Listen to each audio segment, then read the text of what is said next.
히브리서 9장 3절부터 9절입니다.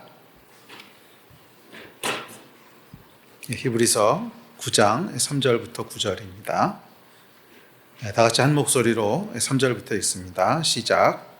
둘째 윗장 뒤에 있는 장막을 지성소라 일컫나니 금향로와 사면을 금으로 싼 언약궤가 있고 그 안에 만나를 담은 금항아리와 아론의 쌍난 지팡이와 언약의 돌판들이 있고 그 위에 속죄소를 덮는 영광의 그룹들이 있으니 이것들에 관하여는 이제 낱낱이 말할 수 없노라. 이 모든 것을 이같이 예비하였으니 제사장들이 항상 첫 장막에 들어가 섬기는 예식을 행하고 오직 둘째 장막은 대제사장이 홀로 1년에 한 번 들어가되 자기와 백성의 허물을 위하여 드리는 피 없이는 아니하나니 성령이 이로써 보이신 것은 첫 장막이 서 있을 동안에는 성소에 들어가는 길이 아직 나타나지 아니한 것이라. 이 장막은 현재까지의 비유니 이에 따라 드리는 예물과 제사는 섬기는 자를 그 양심상 온전하게 할 수 없나니. 아멘. 지난 시간에 이어서 성막에 대해서 계속 살펴보려고 합니다. 성막은 크게 세 부분으로 나눠져 있는데요. 성막들이 있고 성소가 있고 지성소가 있습니다. 그리고 각각은 하늘에 있는 것의 모형과 그림자다 이렇게 얘기합니다. 그러니까 무슨 말이냐면 그것은 어떤 영적인 것들, 하늘에 있는 것들을 상징하고 있는 거라는 것이죠. 그래서 우리가 지난 시간에 이제 성막들과 성소에 대한 것을 살펴봤고요. 그리고 오늘은 이제 마지막으로 지성소에 대해서 함께 살펴보려고 합니다. 지성소는 성소와는 휘장으로 분리되어 있는데 그것은 하나님이 계신 곳을 상징합니다. 지성소는 하나님이 계신 곳을 상징합니다. 그래서 사람들이 함부로 들어갈 수가 없었죠. 오직 대제사장만 1년에 딱 하루 들어갈 수 있었습니다. 이 지성소 안에는 두 가지 기구가 있는데 하나는 금향로고 그리고 하나는 언약궤입니다. 근데 이 금향로라고 하는 건 지난번에도 살펴봤지만 지성소 안에 그냥 상주하고 있는 기구가 아니라 대제사장이 들고서 성소와 지성소 사이를 왕래하는 거예요. 그래서 거기다 불을 피우고 향을 내서 지성소로 가지고 들어가지요. 자, 그러니까 지성소 안에서 그냥 상주하고 있는 것은 언약궤 하나가 있는 겁니다. 지성소 안에는 언약궤가 있는 거예요. 자, 우리가 언약궤 또는 속죄소 이렇게 여러 개로 얘기하긴 하지만 언약궤라고 하고 또 속죄소도 있고 그룹들도 있다 이렇게 얘기하는데 사실은 속죄소라고 하는 건 뭐냐면 언약궤의 뚜껑입니다. 언약궤가 있으면 그 위에 뚜껑으로 덮어놓는 걸 속죄소라고 부르는 거고요. 그 다음에 이 그룹 천사들은 표현이 정확한지 모르겠지만 그냥 뚜껑 손잡이 같은 겁니다.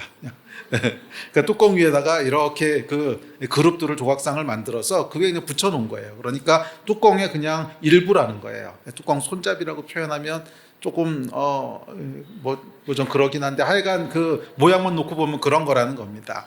그러니까 결국 언약궤 하나가 있는 거죠. 언약궤 위에 뚜껑이 있고 그 위에 뭐가 이렇게 붙어 있는 이게 이제 지성소 안에 있는 겁니다. 그래서 우리가 보통 이것을 따로따로 언약궤, 속죄소, 뭐 그룹들 이렇게 부르기도 하지만 또 어떨 때는 언약궤라고 하면 이 그냥 통째로 하나를 언약궤라고 부르기도 해요. 그래서 뭐 구약 성경에 보면 뭐 전쟁 때 언약궤를 메고 간다든지 이럴 때는 뭐 뚜껑 빼놓고 이렇게 언약궤만 가져가는 게 아니고요. 그거 전체를 그냥 지고 가면서 언약궤다 이렇게 부르는 거거든요. 그러니까 엄밀하게 얘기하면 언약궤가 있고요. 그 위에서 속죄 제사를 드리지요. 피를 부어서 제사를 드리기 때문에 위에다 이렇게 부니까 그 뚜껑 부분을 속죄가 드려지는 곳이다 해서 속죄소라고 따로 이름을 붙인 것이지 엄밀하게 얘기하면 그냥 언약궤의 한 일부라고 생각해도 뭐 크게 틀리지 않습니다. 그래서 언약궤가 이건 지성소에 있는 거예요. 자, 이 언약궤가 상징하고 있는 것은 명확합니다. 하나님의 임재예요. 하나님이 여기 계시다 하는 것을 상징하는 것이 언약궤입니다. 그래서 구약에도 보면 이 언약궤는 항상 하나님의 임재를 의미했어요. 그러니까 전쟁 때 언약궤를 지고 가지요. 의미가 뭡니까? 하나님이 이 전쟁에 우리와 함께 하신다는 거예요. 그래서 하나님의 임재가 우리와 함께 있다 하는 뜻이었고요. 또 다윗이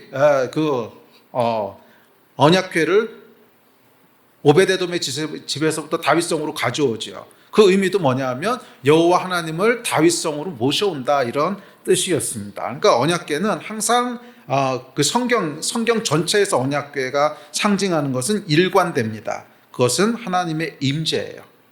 자, 그렇기 때문에 이 언약궤 안에 들어있는 것들이 있죠. 뭐 세 가지가 들어있는데 이 들어있는 것은 뭐예요? 하나님 안에 있는 어떤 것이라는 것을 상징하겠죠. 그래서 언약궤 안에 들어있는 것은 하나님께 속한 어떤 속성, 하나님의 속성, 하나님의 성품, 하나님께 속한 것, 그런 것들을 영적으로 예표하고 있습니다. 그런 걸 상징하고 있다는 거예요. 자, 구체적으로 세 가지가 들어있죠. 만나가 들어있고 아론의 쌍난 지팡이가 들어있고 언약을 새긴 돌판이 들어있습니다. 그래서 이 세 가지는 하나님께 속한 것, 하나님 안에 있는 것, 하나님께 속한 것, 하나님의 속성, 그런 것들을 상징한다고 볼 수 있습니다. 자, 이 세 가지 그 언약궤 안에 있는 세 가지를 중심으로 오늘 지성소에 대한 말씀을 살펴보려고 합니다. 자, 첫째 언약궤 안에는 만나가 들어있어요. 자, 만나가 뭔지는 다 아시겠죠. 그 광야 생활을 할 때 하늘에서 매일 먹을 것을 내려주셨습니다. 그러니까 만나는 뭐냐 하면 아무것도 없던 척박한 광야에서 그 백성을 돌보시는 하나님의 신실한 공급하심을 상징합니다. 그래서 하나님의 임재에는 항상 두 가지가 함께 따라오는데 그것은 보호하심과 공급하심입니다. 그러니까 이 하나님은 어떤 분이시냐면 당신 앞으로 나오는 자들에게 항상 공급하시고 보호하시는 분이시라는 거예요. 이게 하나님께 내재되어 있는 하나님의 내재된 속성이라는 거예요. 그러니까 하나님은 어떤 분이시냐면 당신 앞에 나오는 자들이 있으면 항상 공급하시고 보호하시는 그런 분이시라는 것입니다. 자, 그래서 다윗은 여호와를 피난처라고 했고요. 또 히브리서 저자도 히브리서 6장에서 여호와를 피난처라고 묘사했습니다. 그리고 이사야 선지자 역시 동일하게 묘사합니다. 다음 구절 같이 한번 볼까요? 시작. 주는 포악자의 기세가 성벽을 치는 폭풍과 같을 때 빈궁한 자의 요새이시며 환난당한 가난한 자의 요새이시며 폭풍 중에 피난처시며 폭양을 피하는 그늘이 되셨사오니 마른 땅에 폭양을 제함같이 주께서 이방인의 소란을 그치게 하시며 폭양을 구름으로 가림같이 포악한 자의 노래를 낮추시리이다. 만군의 여호와께서 이 산에서 만민을 위하여 기름진 것과 오래 저장하였던 포도주로 연회를 베푸시리니 곧 골수가 가득한 기름진 것과 오래 저장하였던 맑은 포도주 하실 것이며. 아멘. 이게 하나님의 변치 않은 속성이라는 거예요. 누구든지 하나님께 나오는 자는 그곳에서 피난처를 찾게 됩니다. 혹시 여러분들이 환난 가운데 있습니까? 그렇다면 여호와께 피하십시오. 그분이 피난처이십니다. 포악자의 기세가 성벽을 치고 있습니까? 여호와께 피하십시오. 그분이 피난처이십니다. 험악한 인생의 폭풍 가운데 계십니까? 여호와께 피하십시오. 그가 피난처이십니다. 빈궁하고 가난한 가운데 있습니까? 여호와께 피하십시오. 그가 피난처이십니다. 광야의 폭염 가운데 있습니까? 질병의 고통 가운데 있습니까? 경제적인 위기 가운데 있습니까? 여호와께 피하십시오. 그가 피난처이십니다. 그는 폭양을 피하는 그늘이십니다. 아멘. 우리 여호와 하나님은 당신에게 피하는 자는 누구든지 보호하시고 공급하는 분이세요. 당신에게 피하는 자에게 기름진 것과 오래 저장하였던 포도주로 연회를 베푸시는 분이 우리 여호와 하나님이신 줄 믿습니다. 여호와의 임재 앞에는 금 항아리 안에 담긴 만나가 있어요. 하늘에서 매일매일 내려주시는 만나의 은혜가 있습니다. 척박한 광야에서 하나님은 이스라엘의 피난처가 되셨고 공급자가 되셨고 지금도 그러십니다. 그래서 오늘도 우리는 인생의 모든 황량함과 척박함을 안고 여호와 하나님 앞에 나가요. 왜냐하면 그것이 피난처니까. 내가 의지할 리는 오직 여호와 한 분뿐이시며 나를 도우실 리도 오직 여호와 하나님 한 분뿐이시고 내가 피할 곳 역시 오직 여호와 하나님 한 분뿐이십니다. 아멘. 이것이 우리가 지성소로 들어가는 첫 번째 이유입니다. 그리고 우리는 그 지성소에서 항아리에 담긴 만나, 우리를 향한 보호하심과 공급하심을 경험하게 됩니다. 아멘. 자, 두 번째 언약궤 안에는 아론의 쌍난 지팡이가 있어요. 자, 이 아론의 쌍난 지팡이는 하나님의 능력과 권위를 상징합니다. 자, 아론의 쌍난 지팡이는 구약 성경에 보면 민수기 16장과 17장에 고라의 반역 사건이 일어났을 때 처음으로 등장합니다. 그 민수기 16장 보죠. 자, 시작. 레위의 증손 고핫의 손자 이스라엘의 아들 고라와 르우벤 자손 엘리압의 아들 다단과 아비람과 벨렛의 아들 온이 당을 짓고 이스라엘 자손 총회에서 택함을 받은 자 곧 회중 가운데에서 이름 있는 지휘관 250명과 함께 일어나서 모세를 거스르니라. 그들이 모여서 모세와 아론을 거슬러 그들에게 이르되 너희가 분수에 지나도다. 회중이 다 각각 거룩하고 여호와께서도 그들 중에 계시거늘 너희가 어찌하여 여호와의 총회 위에 스스로 높이느냐. 예. 자, 고라의 무리들이요 반역을 일으켰습니다. 반란을 일으켰는데 이 반역에 많은 지파들이 흔들렸던 것 같아요. 여기 보면 총회에서 인정받는 자 250명의 지휘자가 함께 했다고 했죠. 그러니까 250명이 함께 했다는 게 아니라 그 각 가문이라 그럴까 문파라 그럴까 하여간 거기에 250 가문 이상이 함께 했다는 거예요. 굉장히 큰 숫자였던 것 같습니다. 그러니까 이 모세하고 아론이 곤란해졌죠. 뭐 그냥 몇 명 반역하는 거 가지고 곤란해질 리는 없잖아요. 아마 많은 사람들이 동조하고 뭐 그랬던 것 같아요. 자, 이 많은 사람들이 동조했다고 하는 건 뭐냐면 고라가 주장했던 게 굉장히 그럴듯하게 들렸다는 거예요. 그러니까 많은 사람이 동조하지 뭐 말도 안 되는 얘기를 하는데 동조하겠습니까? 굉장히 그럴듯하게 맞는 말처럼 들렸다는 것입니다. 고라가 뭐라 그랬냐면 회중이 다 각각 거룩하고 여호와께서 그들 중에 계신데 너희가 어찌하여 여호와의 총회 위에 너희만 특별하다고 스스로 높이느냐. 그러니까 뭐냐면 그 모세와 아론한테 모든 사람 가운데 하나님이 계신데 다 같이 공평하고 평등하게 해야지 왜 너희가 모든 권력을 독점하고 있느냐 그거예요.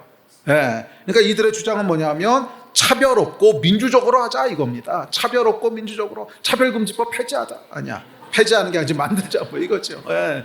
예. 차별 없고 민주적으로 아니 너희는 뭐 투표한 것도 아니고 또 보면은 많은 백성들이 광야에 나와 보니까 고생이잖아요. 힘들잖아요. 그러니까 뭐라 그랬습니까? 돌아가자 그랬습니다. 돌아가자고 애굽으로 돌아가자 그랬는데 아마 많은 백성들이 그랬을 90% 이상이 그랬던 것 같은데 그러면 백성이 그렇게 요구를 하면 뭐 하다못해 듣는 척이라도 하든지 아니면 국민투표를 해가지고서 정말 여론이 그러면 그거 들어줘야지 올바른 리더십이지 너는 도대체 뭔데 백성이 뭐라 그러든지 꿈쩍도 하지 않고 그냥 네가 할 길 가냐 얼마나 비민주적이고 독선적이냐 이거죠. 그러니까 이 고라가 주장했던 게요 상당히 합리적인 주장이었습니다. 차별 없이 하자 차별금지법 만들자 그다음에 뭐예요 민주적으로 하자 왜 이렇게 많은 사람들이 원하는데 너는 그냥 네가 그렇게 독선적으로 하냐 뭐 그런 거였어요. 자, 그리고 더 중요한 건 뭐냐면 이게 궁극적으로 또 그렇게 틀린 말도 아니라는 거예요.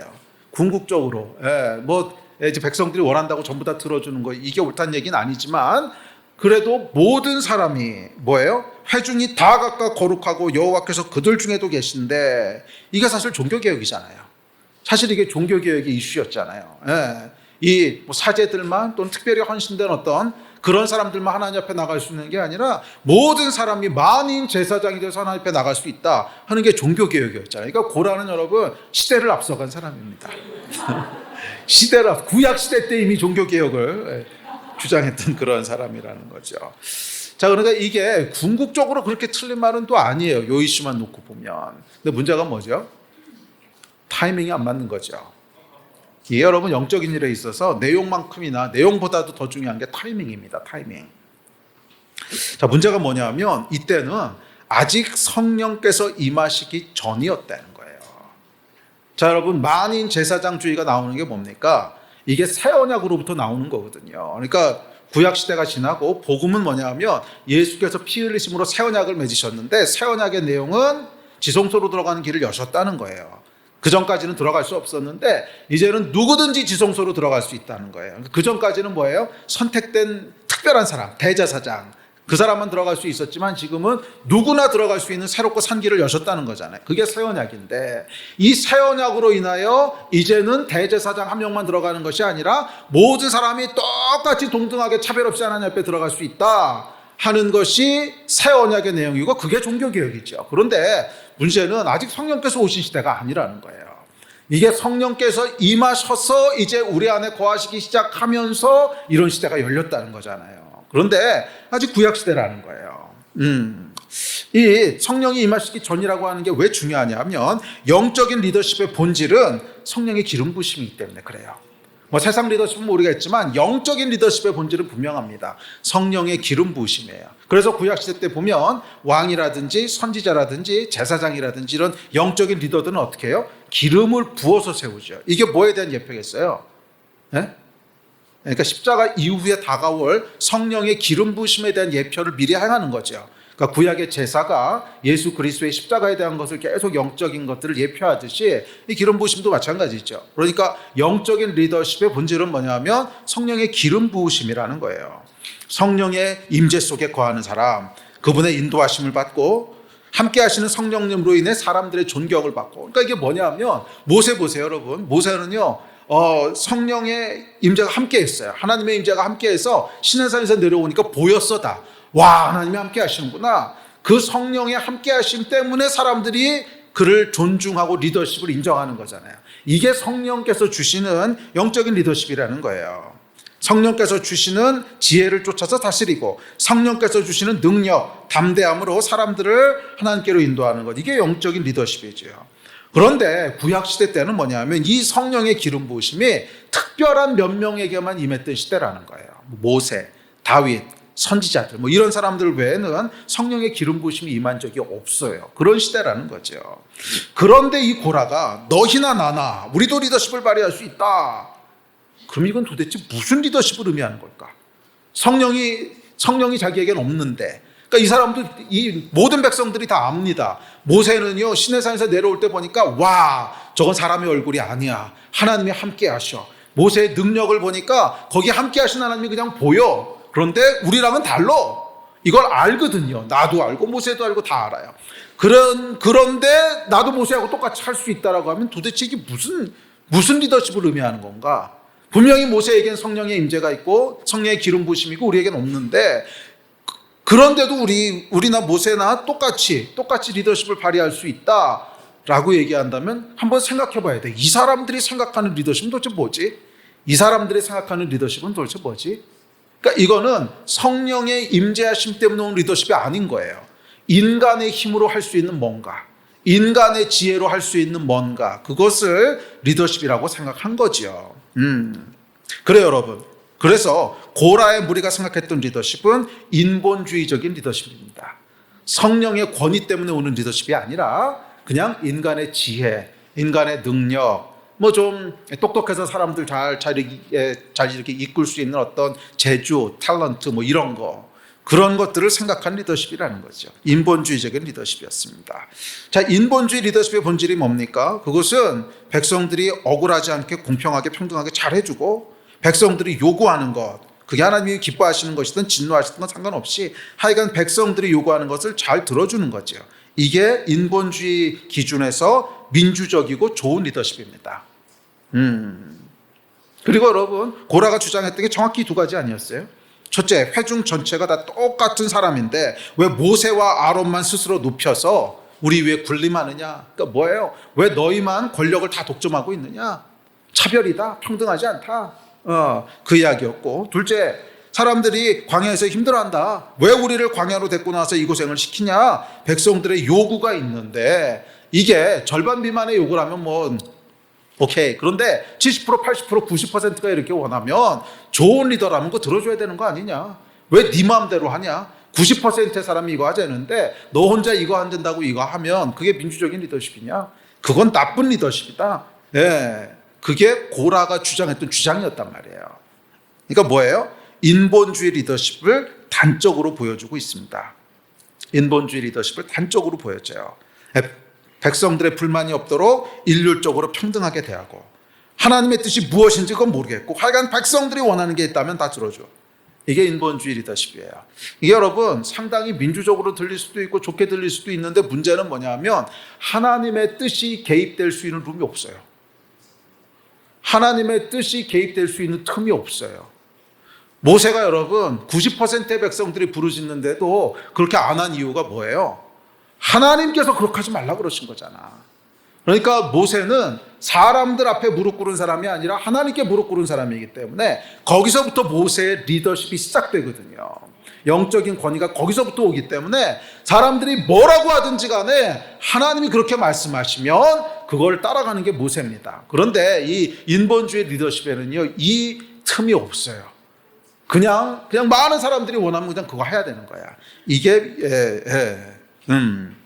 그래서 인본주의 리더십은 성령과는 무관한 리더십입니다. 뭐 세상에서는 모르겠지만 적어도 영적인 리더십은 이렇게 발휘되면 안 되는 거죠. 적어도 영적인 리더십은 이렇게 발휘되면 안 되는 거예요. 자, 그래서 이들이 생각했던 리더십은 사람의 욕구와 생각을 만족시키는 인본주의 리더십이었습니다. 그리고 이들의 눈에는 그런 것밖에 안 보였던 거예요. 왜? 영이 없으니까. 성령께서 임하시기 전이라며. 영이 없어요. 영이 없는 사람에게는 육적인 것밖에 보이지 않습니다. 그게 전부예요. 영적인 것은 오히려 이상하게 보이고 어리석어 보이고 때로는 극단적으로 보이고 때로는 또라이처럼 보이고 뭐 이런다는 거예요. 왜? 영이 없으니까. 성경이 이렇게 얘기합니다. 우리 다음 절 읽어볼까요? 시작. 육에 속한 사람은 하나님의 성령의 일들을 받지 아니하나니 이는 그것들이 그에게는 어리석게 보이며 또 그는 그것들을 알 수도 없나니 그러한 일은 영적으로 분별되기 때문이라. 성경이 여러분 명확하게 얘기합니다. 육에 속한 사람, 영이 없는 사람은요, 성령이 내주하지 않는 사람은 영적인 일을 분별할 수 없다는 거예요. 이상하게 보인다는 거예요. 어리석게 보인다는 거예요. 이해도 안 되고 어리석고 극단적으로 보이고 또라이처럼 보이고 뭐 이런다는 거예요. 제 얘기가 아니면 성경이 한 얘기입니다. 성경 고린도전서에서 하는 얘기예요. 육에 속한 사람은 성령의 일들을 받지 아니하나니 이는 그것들이 그에게는 어리석게 보이며 알 수도 없나니 그것은 영적으로만 분별되기 때문에 그렇습니다. 이게 뭐냐면 지성소에 들어가지 않는 사람의 모습이에요. 고라가 대표하고 있는, 고라로 대표되는 지성소에 들어가지 않는 사람의 전형적인 모습입니다. 자, 이런 상황 속에서 하나님이 개입해서 말씀하십니다. 민수기 17장입니다. 시작. 여호와께서 모세에게 말씀하시되 너는 이스라엘 자손에게 말하여 그들 중에서 각 조상의 가문을 따라 지팡이 하나씩을 취하되 곧 그들의 조상의 가문대로 그 모든 지휘관에게서 지팡이 12돌을 취하고 그 사람들의 이름을 각각 그 지팡이에 쓰되 레위의 지팡이에는 아론의 이름을 쓰라. 이는 그들의 조상의 가문의 각 수령 지팡이 하나씩 있어야 할 것임이니라. 그 지팡이를 회막 안에서 내가 너희와 만나는 곳인 증거계 앞에 두라. 내가 택한 자의 지팡이에는 싹이 나리니 이것으로 이스라엘 자손이 너희에게 대하여 원망하는 말을 내 앞에서 그치게 하리라. 아멘. 아론의 지팡이에 싹이 나게 하심으로 하나님이 누구를 지지하는지를 보여주시는 거예요. 누구를 지지하는지. 이게 아론의 싹난 지팡이의 영적인 의미입니다. 네?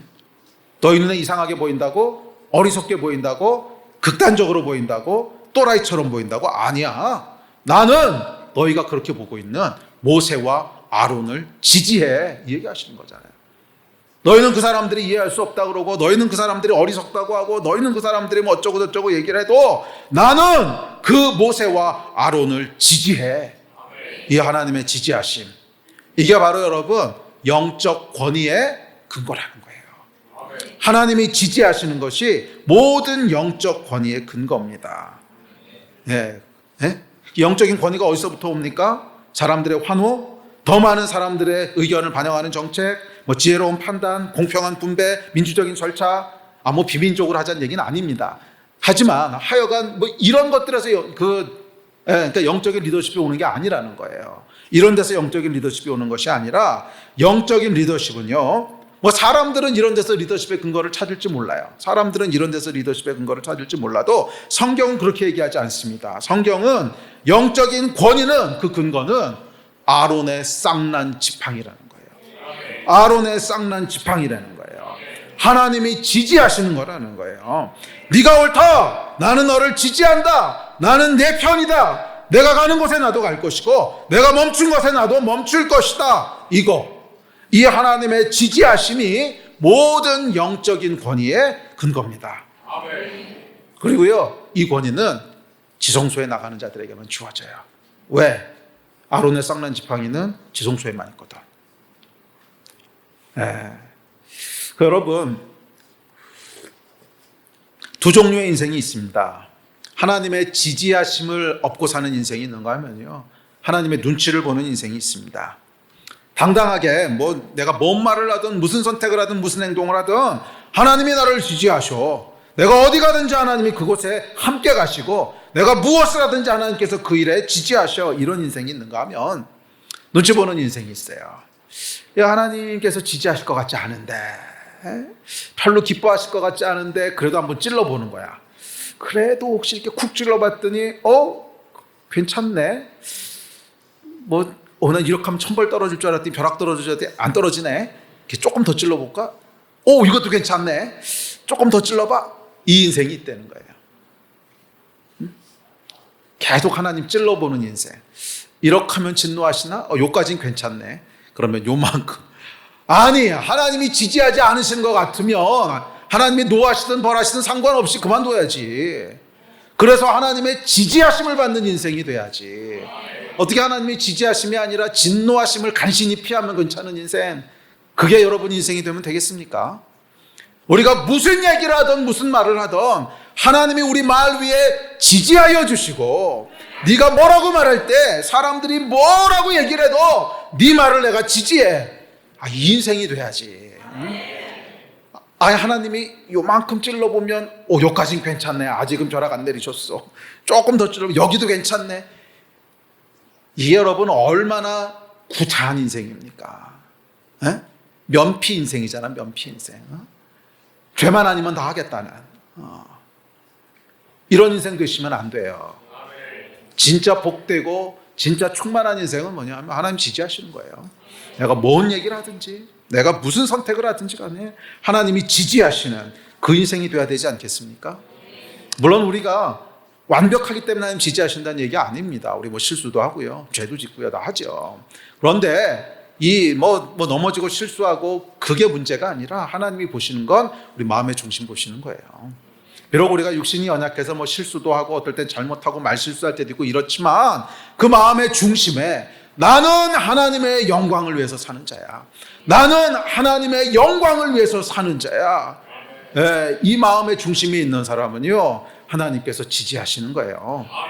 실수할 수도 있습니다. 우리가 말실수도 하고 잘못할 때도 있지만 하나님이 지지하신다고 하는 건 뭐냐면 이 모든 실수의 뒷감당 하나님이 해주신다는 거예요. 아멘. 완벽하기 때문에 우리를 지지하시는 것이 아니라 그 마음의 중심을 보시고 하나님께서 우리의 실수까지도 다 커버쳐 주신다는 거야. 이게 하나님이 지지하시는 인생입니다. 이런 인생들 다 되시기를 바랍니다. 자, 그러려면 어떻게 해야 돼요? 아론의 쌍난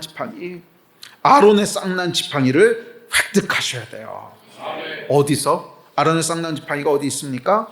지성소. 아멘. 하나님의 임재 가운데 지성소에 들어가는 자에게 아론의 쌍난 지팡이가 주어지는 거예요. 아멘. 2011년 8월이었던 것 같아요. 제가 아침 일찍 이재환 선교사님 전화를 받았습니다. 근데 약간 떨리는 목소리로 하용조 목사님이 아침에 소천하셨다고, 8월 2일이었을 거예요 아마. 소천하셨다고 이제 그 말씀을 전해주셔서 제가 아침에 갑자기 소천하셨죠. 그 전날까지 설교하시고 다 하시다가 갑자기 이제 뇌출혈이 오셔서 밤사이에 이렇게 소천하셨는데 좀 놀란 마음을 이렇게 진정시키면서 기도의 자리로 나갔습니다. 하나님 앞에 이 땅의 영적인 거의 이제 소천했습니다. 한국 교회는 어떻게 합니까? 이런 한국 교회를 위한 이제 기도를 하고 있었어요. 네. 근데 하나님 뭐라 그러시냐면 내가 다음 리더십을 세울 텐데 어떤 사람이 있을 거냐면 하나님의 임재를 가지고 있는 사람, 하나님의 임재 가운데 들어가는 사람을 내가 세울 거다. 성령께서 명확히 말씀하시더라고요. 아론의 쌍난 지팡이가 누구에게 주어집니까? 지성소에 들어가는 사람. 똑똑한 사람이 아니에요. 말 잘하는 사람이 아니고 하나님의 임재, 지성소로 들어가는 사람. 그 사람에게 뭐가 주어지는 거예요? 아론의 쌍난 지팡이가 주어지는 거예요.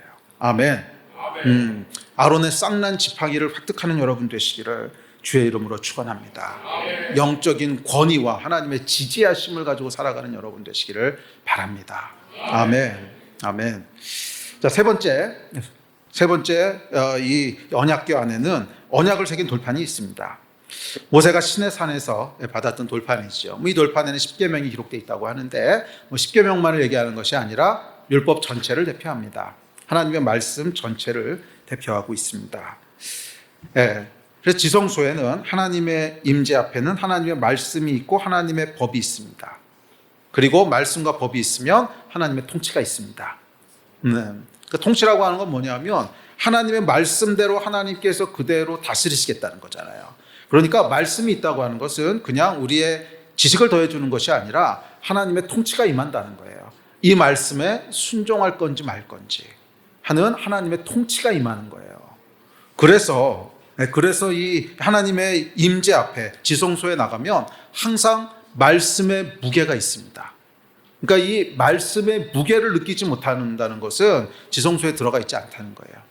지성소에 들어간 사람은 지성소에서 하나님의 말씀을 펼치면 그 말씀은요 무게가 있습니다. 왜? 하나님의 통치가 임하는 겁니다. 그러니까 나는 선택해야 되는 거예요. 이 말씀 앞에, 이 통치 앞에 무릎을 꿇을 건지 아니면 내 마음대로 할 건지. 그 무게가 있는 거예요. 항상 그 무게가 있습니다. 그래서 지성소는 하나님의 말씀의 무게가 있는 곳입니다. 창조주의 질서, 나를 향한 하나님의 계획, 마땅히 해야 될 바와 하지 말아야 될 규범. 지성소는 이 말씀을 대면하고 그 말씀의 무게를 느끼게 되는 곳입니다. 그것이 지성소예요. 자, 율법 또는 말씀에는 부정적인 면이 있습니다. 그러니까 부정적인 면은 뭐냐면 정죄가 있고 심판이 있는 거죠. 왜? 통치가 임하니까. 정죄가 있고 심판이 있습니다. 율법을 모두 지킬 수 있는 육체는 없기 때문에 그렇습니다. 이게 율법의 부정적인 면이라기보다는 우리의 연약함 때문에 그렇죠. 지키면 좋지만 지킬 수 있는 능력이 없다는 거예요. 그래서 이건 문제가 있습니다. 그리고 하나님께서는 이 정죄와 심판을 언약궤를 덮고 있는 속죄소에서 다 처리하셨습니다. 예수 그리스도의 피, 예수 그리스도의 십자가로 이 정죄와 심판을 다 제거하셨다는 거예요. 그래서 지성소에는 뭐가 있냐면 은혜가 있어요. 은혜가 있어요. 자, 그런데 우리가 기억해야 될 것은 지성소에서 속죄소의 은혜가 하나님의 말씀 자체를 폐기 처분한 건 아니라는 거예요. 하나님의 말씀 자체를 폐기 처분한 게 아니라 율법이 주는 정죄와 심판을 폐기 처분한 거죠. 이해가 되세요? 율법은 그냥 언약궤 안에 그대로 있다는 거예요. 만약에 율법을 폐기 처분하는 거면 그걸 빼서 언약궤 밖으로 버려야죠. 그래야 상징적으로 맞는 의미죠. 율법이 폐기됐어. 그럴 거면 그걸 빼서 버려야 되는데 그러는 게 아니라 그 돌판은 그대로 언약궤 안에 있어요. 살아있다는 거야. 그런데 그것에 의해서 주어지는 정죄와 심판을 하나님이 폐기 처분하셨다는 거예요. 율법을 폐기 처분한 것이 아닙니다. 돌판에 의한 정죄와 심판이 없어진 거죠. 돌판은 그 자리에 지성소 안에 여전히 있습니다. 예수께서 이렇게 말씀하셨습니다. 시작. 내가 율법이나 선지자를 폐하러 온 줄로 생각하지 말라. 폐하러 온 것이 아니요 완전하게 하려 함이라. 진실로 너희에게 이르노니 천지가 없어지기 전에는 율법의 1.1획도 결코 없어지지 아니하고 다 이루리라. 아멘. 율법은 없어지지 않는데요. 폐기되지 않았다는 거예요. 예수께서 십자가에서 흘리신 피는 율법의 결과, 정죄와 심판을 폐기 처분한 거죠. 율법 자체는 폐기되지 않았습니다. 율법은 1.1획도 없어지지 않아요. 왜? 율법은 단순히 우리를 정죄하는 나쁜 것이 아니라 율법은 이 온 창조 세계의 기초기 때문에 그래요. 그래서 성경에 보면 히브리서 1장에 보면 말씀으로 만물을 붙잡고 계시대요. 그러니까 말씀이 모든 피조 세계의 근간을 이룬다는 거예요. 근간, 기초를 이루고 있는 게 말씀인데 이게 폐기돼 버리면 그냥 피조 세계가 무너진다는 거예요. 그래서 말씀은 절대로 폐기되지 않습니다. 긍정적인 면들이 있기 때문에 긍정적인 면이란 표현 자체가 어폐가 있는데 하여간 율법의 부정적인 면은 우리의 죄 때문에 나중에 생긴 어떤 부수적인 것이고 율법의 본래 역할은 하나님의 나라 창조 세계를 세우는 거예요. 우리의 삶을 세우고 우리를 영적으로 살리고 이 땅에 하나님의 공의를 세우고 그게 말씀이라는 거예요. 제 성경은 이렇게 얘기합니다. 다음 절 시작. 모든 성경은 하나님의 감동으로 된 것으로 교훈과 책망과 바르게 함과 의로 교육하기에 유익하니 이는 하나님의 사람으로 온전하게 하며 모든 선한 일을 행할 능력을 갖추게 하려 함이라. 예, 유익하다는 거예요. 말씀은, 율법은 정죄를 주는 악한 것이 아니라 유익한 거예요. 자, 어떻게 유익하냐 하면 의로 교육하기에 유익하대요. 의에 해당하는 히브리 말 중에 하나는 체데크라고 하는 단어인데 이건 창조주의 질서란 뜻입니다. 창조주의 질서. 그래서 말씀 앞에 설 때 우리는 창조주의 질서를 대면하게 돼요. 나를 향한 하나님의 의, 나를 향한 계획이 무엇인지를 알게 되고, 말씀 앞에 설 때 이 세상을 향한 하나님의 의, 하나님의 뜻이 무엇인지를 알게 되고, 말씀 앞에 설 때 우리 나라를 향한 하나님의 의가 무엇인지를 알게 됩니다. 지성소는 나를 향한, 세상을 향한, 또 우리가 속한 나라를 향한 하나님의 의, 그분의 계획과 뜻을 대면하고 배우는 것입니다. 성령의 임재 안에서 우리가 하나님의 말씀을 대할 때 성령께서 우리가 마땅히 행해야 될 의에 대해서 격려하시고, 의에서 벗어나면 책망하시고, 의를 선택할 수 있도록 교훈하십니다. 자, 그런데 말씀은 단순히 교육하기에 유익한 것을 넘어서 모든 선한 일을 행할 능력을 갖추게 한대요. 자, 말씀을 대면하는 것은 단순히 지식이 아니라 살아계신 성령님의 역사이기 때문에 그렇습니다. 그래서 이게 지성소에서 이루어지는 거예요. 지성소, 그러니까 하나님의 임재 앞에 나갈 때 우리는 말씀이 살아서 능력 있는 것을 보게 된다는 거예요. 단순히 어떤 교훈을 얻는 것이 아니라 내 삶을 온전하게 하고 선한 일을 행할 수 있는 능력을 주고 지혜를 주고 하는 것을 경험하게 되는 줄 믿습니다. 자, 반대로 여러분, 지성소에서 말씀을 대하지 않고 육체로 말씀을 읽는 사람들은 어떨까요? 이 성경에 보면 여러분, 분명히 돌판을 어디다 두셨어요? 지성소 안에 두셨어요. 그 얘기는 뭐예요? 돌판이 상징하는 건 하나님의 말씀이잖아요. 그 얘기는 뭐예요? 말씀은 지성소에서 대해야 된다는 거지. 지성소에서 대해야 돼. 그러니까 성령의 임재 가운데 말씀을 대해야 되는 거지. 이거를 성막들로 끌고 나와서 막 하면 안 된다는 거예요.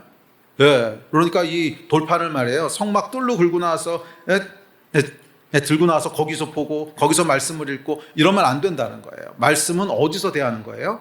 지성소에서 대하라고 하나님이 그곳에 딱 두셨다는 거예요. 자, 그런데 지성소에서 말씀을 대하지 않고 성막들로 끌고 나와서 대하면 어떤 일이 생길까요? 육체로 말씀을 읽으면 첫째, 잘 믿어지지 않습니다. 말씀에 회의가 들어요. 정말일까? 이 말씀이 진짜일까?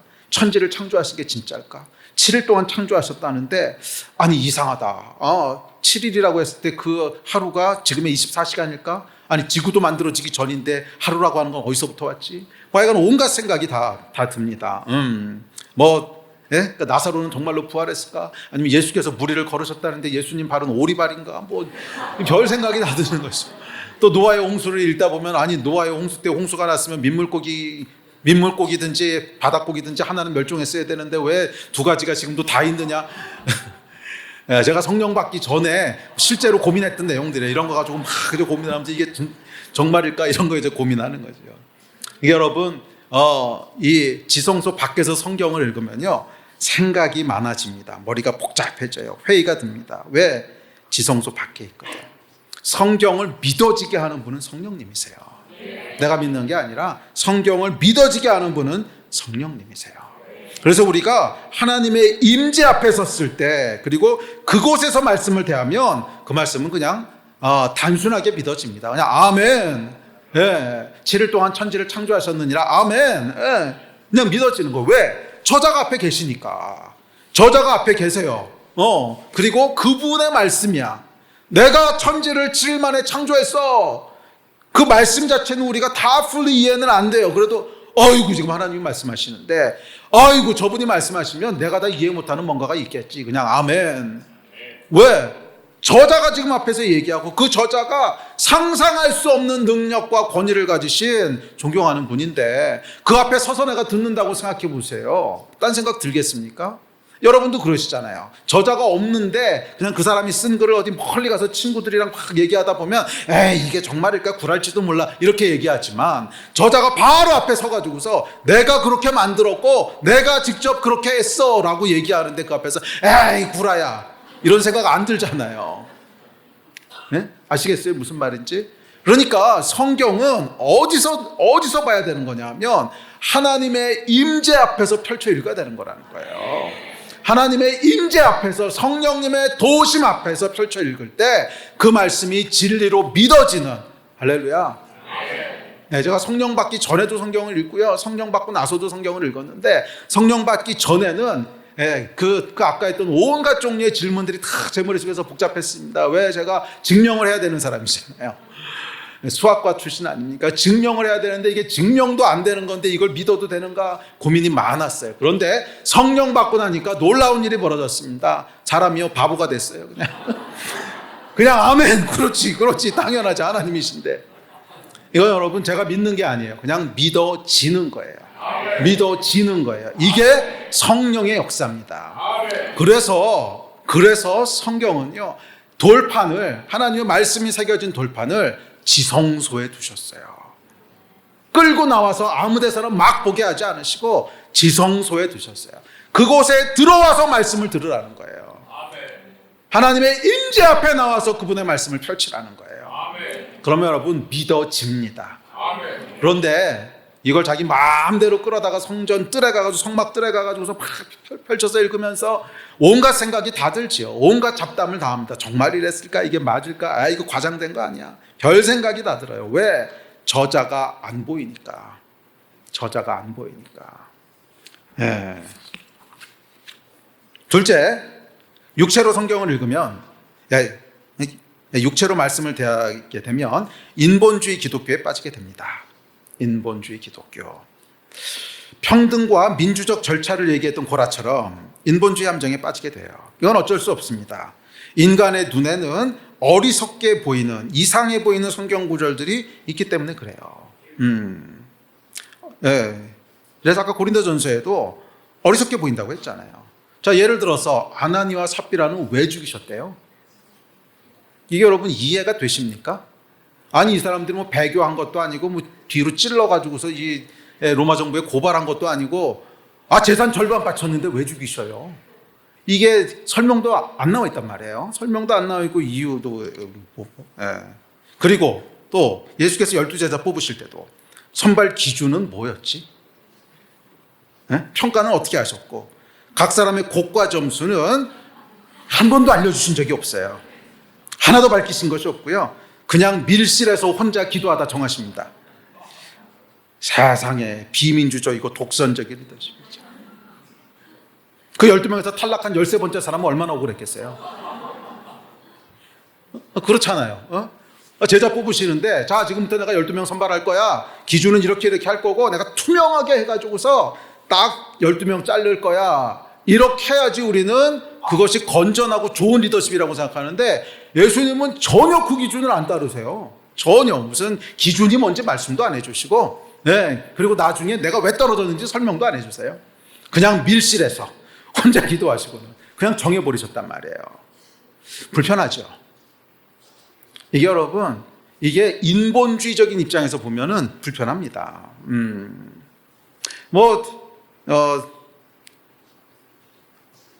서로 사랑해라, 용서해라, 뭐 이런 건 좋지요. 그러니까 인본주의적인 관점에서도 별 문제 없습니다. 좋아요. 그런데 앞서 얘기한 이런 것들은 불편해요. 그러다 보니까 지성소에서 말씀을 대하지 않는 사람은 성경의 이런 불편한 부분들을 인간의 논리로 수정하려고 합니다.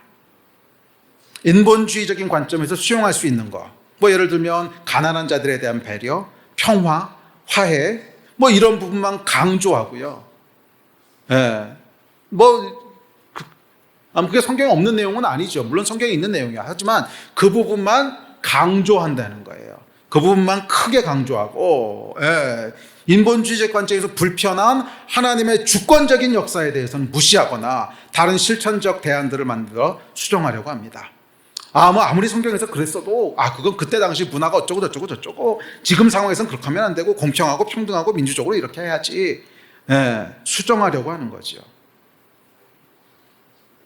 없는 얘기를 하는 건 아니에요. 당연히 성경에 보면 뭐 가난한 자들 고아 과부를 돌보라고 하셨고, 그들을 배려하라고 하셨고, 평화가 중요하고 화해가 중요하고 다 중요하지요. 하지만 침소봉대에서 그것만 받아들여서 그게 전부인 것처럼 얘기하고 그 나머지 하나님의 성령의 강권적이고 주권적인 역사에 대해서는 무시하거나 아니면 수정하려고 하는 거예요. 그건 그 당시에 그랬던 건데 지금은 그렇게 하면 안 돼. 뭐 이런 거.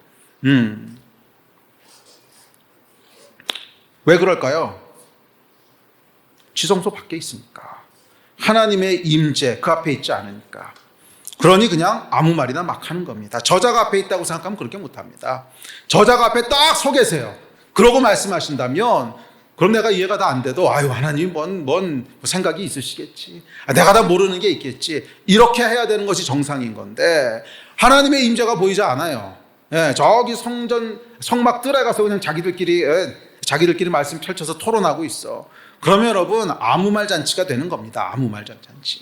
이 말씀은 여러분 말씀하신 이 하나님의 임재 앞에 딱 서서 그 하나님의 권위와 무게를 가진 말씀을 들을 때 우리가 다 이해되지 않아도 아멘 하나님이 오르십니다 이렇게 하게 되는 거지. 아니 그렇게 하지 않고 저기 밖에 나가서 성막 뜰에 가가지고 자기들끼리 얘기하면 저자는 보이지도 않고 하나님은 보이지도 않고 그러면 자기 입맛에 맞는 대로 말하지 않겠어요? 이건 이렇게 하면 안 되는 거고 저건 저렇게 하면 안 되는 거고 아이고 그럼 자기가 성경 쓰지. 그럴 거면 자기가 성경 쓰지. 하나님의 임재가 보이지 않으면요 인간은 자기가 하나님 된 줄 압니다. 하나님의 임재 앞에 서지 않으면 인간은 자기가 하나님 된 줄 알아요. 하나님의 말씀조차 마음대로 그냥 자기 마음대로 그냥 이건 이렇게 하면 안 되는 거고 저건 저렇게 하면 안 되는 거고. 물론 성경 가운데는 문화를 고려해서 해석해야 되는 것들이 있습니다. 그런 걸 다 무시하는 건 아닌데 인본주의 기독교는요 그 선을 한참 넘어요. 그 선을 한참 넘어요. 그렇게 가면 안 된다는 거예요. 왜 그렇게 됩니까? 지성소에 들어가지 않으니까. 분명히 하나님은 말씀을 지성소 안에 두셨는데 인본주의 기독교는 그걸 빼다가 성막들에서 읽고 있는 거예요. 하나님의 임재 앞에 들어가지 않을 때 우리는 인본주의 기독교로 흐르게 됩니다. 기억하십시오. 하나님의 말씀을 대면해야 될 곳은 성막들이 아니라 지성소입니다. 율법이 기록된 돌판은 거기에 두셨기 때문에 그래요. 아멘. 우리 예배팀 앞으로 나오십시오. 자, 그래서 우리가 지성소로 들어갈 때 우리는 율법의 정죄로부터 자유케 되는 은혜를 경험함과 동시에 그분의 말씀 앞에 엎드리는 경외함을 갖게 됩니다. 이게 지성소의 무게예요.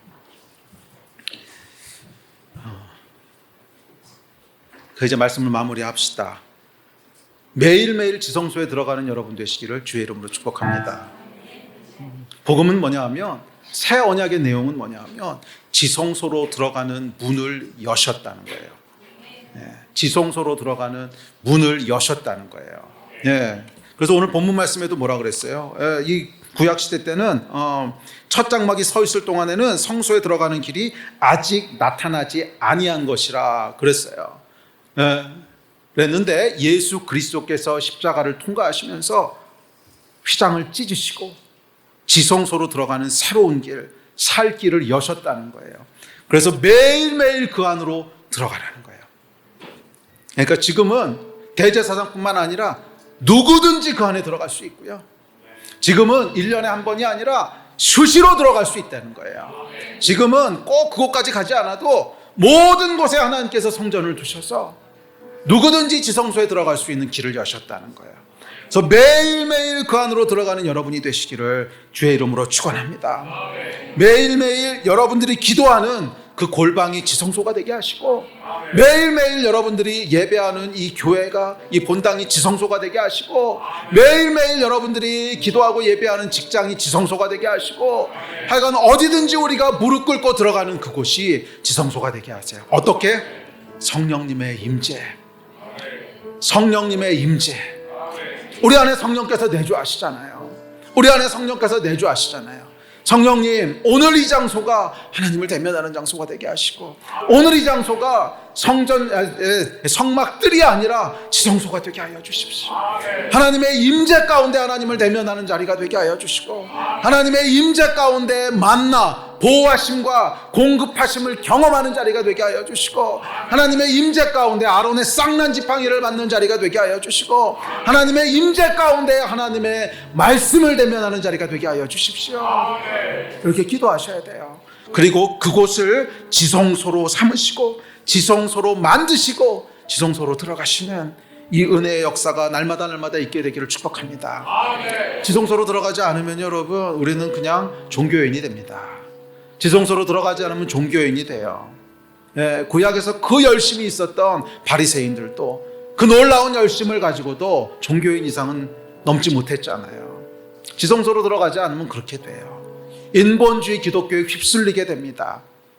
고라의 얘기가 맞는 얘기처럼 들립니다. 고라의 얘기 잘 들어보세요. 여러분, 틀린 말 하나도 없어요. 지성소 밖에서 들으면 틀린 말 하나도 없어요. 고라의 얘기가 맞는 말처럼 들려요. 그런데 하나님 그렇게 말씀 안 하시거든. 나는 고라를 지지하지 않아. 세상 90%의 사람이 그게 맞다고 얘기해도 아니야. 나는 모세와 아론을 지지해. 지성소에서 이 말씀을 들으셔야 돼요. 지성소에서 이 말씀을 들으셔야 돼요. 그렇지 않으면 사람이 눈치 보는 인생 됩니다. 이 사람이 뭐라 그러면 이렇게 휘둘리고 저 사람이 뭐라 그러면 저렇게 휘둘리고 평생을 사람 눈치 보는 사람들이 되는 거예요. 아니 여러분, 우리는 하나님을 섬기는 사람이지 사람 섬기는 사람이 아닙니다.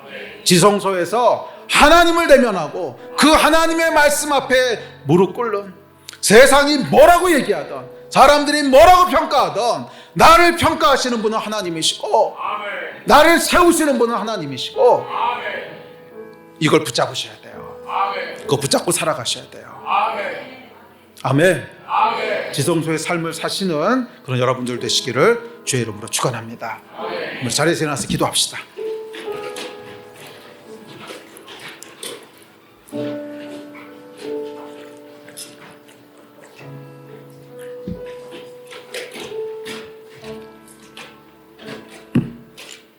우리 다 함께 기도합시다. 예, 하나님, 우리가 지성소의 삶을 살기를 원합니다. 오늘 이곳이 지성소가 되게 하여 주시고 여호와 하나님을 깊게 만나는 자리가 되게 하여 주십시오. 오늘 들은 말씀들이 지성소의 말씀이 되게 하여 주셔서 내 삶에 살았고 운동력 있는 말씀이 되게 하여 주십시오.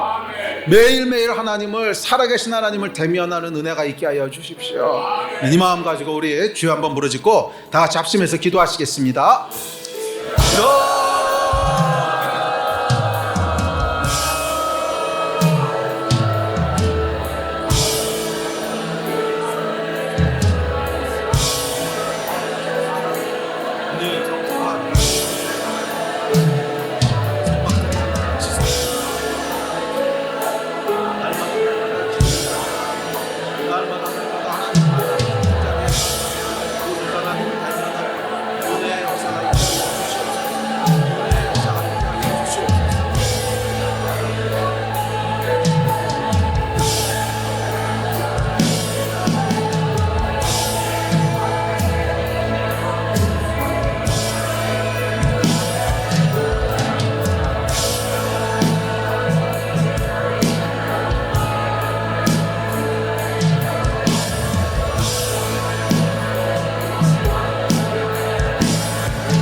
하나님, 우리의 매일매일이 지성소에 관한 삶이 되게 하여 주시옵소서. 주의 임재를 사모하며 성령의 임재 가운데 하루하루 살아가게 하여 주시고, 하늘에서 주시는 아론의 쌍난 지팡이, 그 영적인 권위와 지지하심으로 살아가는 복된 인생들 다 되게 하여 주시옵소서. 사람의 눈치를 보는 인생이 아니라 하나님의 지지하심을 받는 인생들이 다 되게 하여 주시고, 그곳에서 날마다 공급하시는 주의 만나를 경험하며 주의 말씀에 살아있는 역사를 경험하는 복되고 풍성한 인생들 다 되게 하시기를 간절히 소원합니다. 성막들에서 살아가는 종교인이 아니라 지성소에 들어가 하나님을 만나는 정말 참 하나님의 백성들이 다 될 수 있도록 성령께서 충만하게 역사하여 주시옵소서.